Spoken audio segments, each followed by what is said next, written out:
Hey guys, and welcome back to my channel. I hope you guys are doing great today. My name is Tomi, and I know it's been a long time, but I'm back with a new video, and I am so happy to be back. A lot has happened in the last year or so since I posted a video, and I want to share that with you guys. There's a lot to tell you. If you're not subscribed to my channel, make sure to click the subscribe button down below. And if you are already a subscriber, welcome back. My name is Tomi. And let's get into the video. So in this video today, I'm going to be covering 5 things that I have learned since being unemployed. And I do have a testimony to say, thank God that I do have a job, but we will talk about that in another video. Today, I am drinking some strawberry lemon poppy. I have really gotten into prebiotic sodas just because I don't drink soda in general, but I've been liking prebiotic sodas just because there are health benefits and there's not as much sugar. I just got back from Ireland and the soda there is a lot healthier than in America. These are not in any specific order, but they have been monumental in shaping just how I've spent the past few months. So the first thing I learned is that you're only as valuable as you think you are. That might sound a little bit harsh, but let me tell you, the mindset that you carry at all times, but especially during unemployment, is essential in how you're going to navigate that period. For me, when I first got unemployed, I was very down on myself. I was very sad. I had a woe is me attitude. I was very bitter. I was very mean to the people and my family around me. I was not a very happy person. I was always crying. I was always upset. I was always like, why, God, did this happen to me? I'm supposed to be employed. I'm supposed to be doing this. I'm supposed to be doing that. It was really an attitude of self-pity, and I did not find any value in myself. I did not think I was valuable at all. It just caused me to not take life by the horns, and it just kept me in this like space of just always feeling sorry for myself because I only found value in my work. When I was not employed, I did not find myself valuable. I was not doing anything at first that would create value in my life. I was not thinking highly of myself. I was not enjoying the process. I was just very upset. And so that's why I say you're only as valuable as you think you are, because like I said, the mindset that you carry with you is what is going to help you through this period. And for me, the mindset that I had at first was not helpful in any sort of way. And so the way to combat that is to really develop your mindset to really see yourself as valuable no matter what stage in life you are at. Whether you are employed, whether you are unemployed, whether you're in between jobs, whether you're just starting out from college, having the correct mindset around who you are and the value that you have as a human being is extremely important in navigating that period. So the second thing I learned, and it kind of piggybacks off of the first thing I mentioned, and I would say that they're a little bit intertwined. Having identity in what you do can shatter your world if it all comes crumbling down. For a period of my life, especially when I got the job of being a program manager, I was extremely self-centered. I was extremely selfish. I was extremely proud. And even though it didn't look like it on the outside, and I didn't talk about it here on social media because I wasn't on social media, even though it didn't seem that way in my personal life, I know that that was a mindset that I carried within me. I just felt like I was the bomb. Like, you can't talk to me. I'm a program manager. Even though it didn't really express itself outside because I know how to behave, it was definitely something that I carried with me, and I was extremely prideful. And I'm not talking about proud as in being proud of the work that you do, but having pride. And so when I lost my job in December of 2022, everything came crumbling down. Like, I did not know what to do with myself. I did not know who I was anymore. I didn't really have a sense of who I was, of what I wanted to be, of who I could become, because my entire identity was found in and revolved around being a program manager. And that goes back to the first point. Because I was no longer a program manager, I didn't find value in who I was. I didn't know where to go from there. I didn't know how to recover. I had no idea of like what to do from then on. And it sucked. At that point in time, I truly gave my life to Christ, and that was where I found my identity in Christ. And there's something beautiful about having your identity in the one who created you rather than in the work that you do. My entire life changed when I found my identity in Christ, and life has been beautiful since then. Do not put who you are in the what that you do, because the what that you do can always change. Someday you might want to be a doctor, tomorrow you might want to be a teacher. The what that you do is ever changing, but who you are and the one who you belong to never change, and you need to find your identity in that. The third thing that I learned is that life doesn't wait for you. I look back on my period of unemployment, and I wish that during the free time that I had used it to create something beautiful. There was so much that I could have done had I not been sitting in that self-pity and that self-wallowing and the unhappiness that I faced just from not having a job, not having something to do, when I could have, with the talents that God has given me, found something to do, created something to do. Life continued. I still had bills to pay. I still had things I needed to take care of. And I faced the consequences of that a little bit along the way and not doing anything. I would just wake up, read my Bible, go to the gym, apply for jobs all day, and that was it. And even though those things are valuable, I had a lot of free time where I was just scrolling on my phone. I wasn't doing anything. And I would say that it was within the last 3 months that I actually started to do something. Like, if you follow me on social media, on Instagram, I started creating more reels. I started going outside. I was in Ireland for 2 months, and I was like, let me not waste this opportunity that I have to be out of the country and explore. And I built a planner. I built two planners, actually, two digital planners. I started a company, and it's called Ahafa Podco. It's digital resources for the praying girl. And I'll talk about that more in another video, but that's what I built in the last 3 months. Imagine if this was the past 3 months, imagine what I could have done over the entire year, the entire 14 months or so that I was unemployed. I could have done so much more.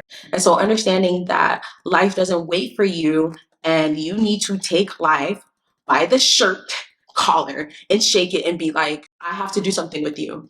I have to make something of myself. I can't just allow these days to go by and not do anything and not fulfill anything and not create anything. I wouldn't say it was a regret, but that's why I'm telling you now. If you are in a period of unemployment, find something to do, which leads me to my fourth thing that I learned.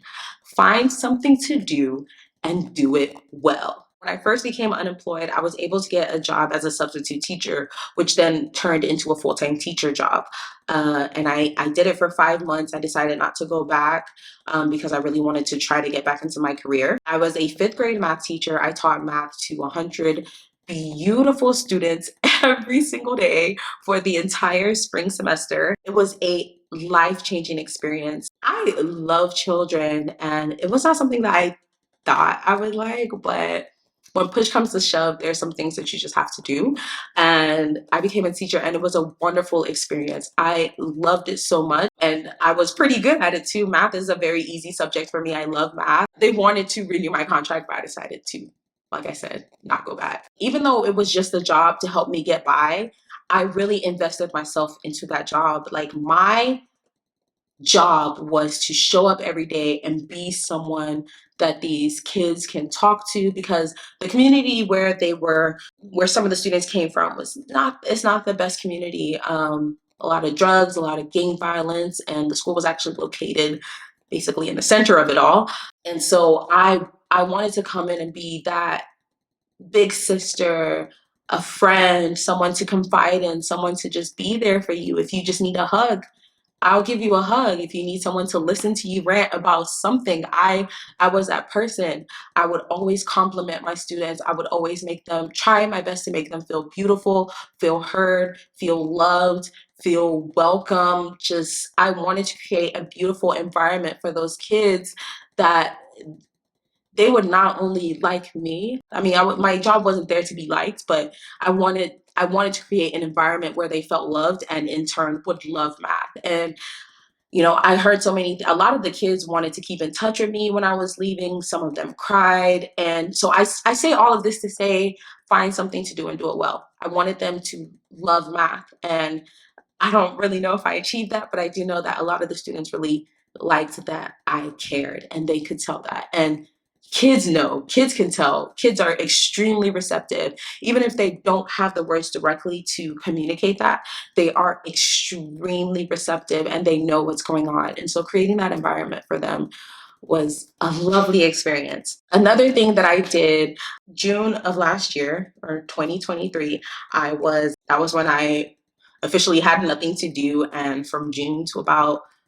July, so about for 2 months, that was a period of time when I was wallowing in self-pity. What I did during that time was I decided to do a room renovation. I actually filmed it, didn't post it, but basically the walls in my room were blue from my childhood, and I did a whole reno of the room. I retextured the walls using, I forgot what it's called, but it's the thing where you like use the little scraper thing and you like whatever. So I retextured it using something which I forgot the original name of. If I'll leave it down below, and I might even put some clips in here. And then I painted it gray, and I really just wanted to love the space I was in. I think that I was extremely unhappy. I'm a little bit bougie, okay? So I'm used to the white walls, the gray walls, the neutral tones, and the blue was just, I couldn't. It was stressing me out. And so I did that, and I created a space that was beautiful for me, and I loved my room. And so that was something I did, and I did it well. The next thing I did, and I did well, was actually I studied for a certification. So I got my PMP certification, and I actually passed above target, which is a testimony in itself. And I will make a video about how I studied and passed the PMP exam. That will be later on once I get all my thoughts together. I passed above target, which is crazy because on all my practice tests, I was getting 50s and 60s. I was not even getting a 70. And for me to pass above target in all areas was for me a miracle, and that's how I knew that God was really on my side in this. Yeah, find something to do and do it well. Those are 3 things I did. Like I said, I went overseas to another country. I started a planner business. I started creating content again. Like, I tried my best to maximize the time that I had, because I knew eventually God was going to bless me with the job of my dreams and that I desired, and that where he wanted me to be. So the fifth and not the least, the last but not the least, to fully rely on God to be my provider. A lot of things happened that really took my resources and really just didn't allow me to save money like I had hoped. After about 5 months of expenses, I was broke. I had $0, broke as a joke. And it really just taught me to really rely on God. There's a name of God that says Jehovah Jireh, my provider. I'm getting goosebumps as I say that because, and I'll try not to cry. I always cry when I talk about Jesus, y'all. It's crazy. God really taught me what it meant to truly rely on him to provide for me, not just provide for things, not just provide money when I needed it, but to truly put my trust in him and to let him know that, hey, you know what? I'm leaning on you to provide for me. I can't do it by myself, because a lot of times when I share my testimony, I say I couldn't do it by myself. And I realized after a while, after having lots and lots of money and losing it all, that I couldn't live this life by myself. And so I gave my life to Christ, and I told God, you know, if you can help me through this period, I will always live for you. That's where I am right now. And I can't help but talk about Jesus in almost every single conversation that I have. But what I'm trying to say is, it taught me to fully rely on God to be my provider for every single thing that I needed, every single thing that I just needed to survive. I moved back home.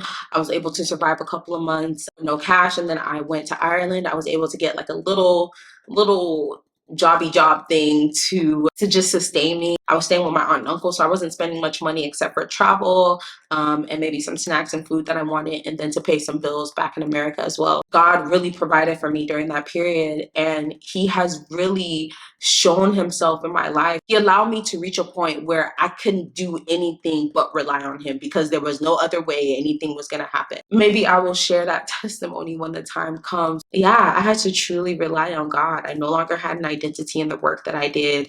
I no longer could rely on myself to live life the way I wanted it. This unemployment period called for a total surrender to Jesus Christ, and that was what I did. So that's it, you guys. Those are the 5 things that I learned during unemployment. I'm still trying to get back into the swing of things. I have not been on YouTube for a while, and I'm so eager to get back. I have a lot to share with you guys, and by the grace of God, I'll be able to share those things with you guys. So yeah, thank you guys so much for watching. If you aren't already subscribed, click the button down below. Follow me on Instagram at TheAdeTomi, and I will see you guys in my next video. Thank you, and God bless. Bye.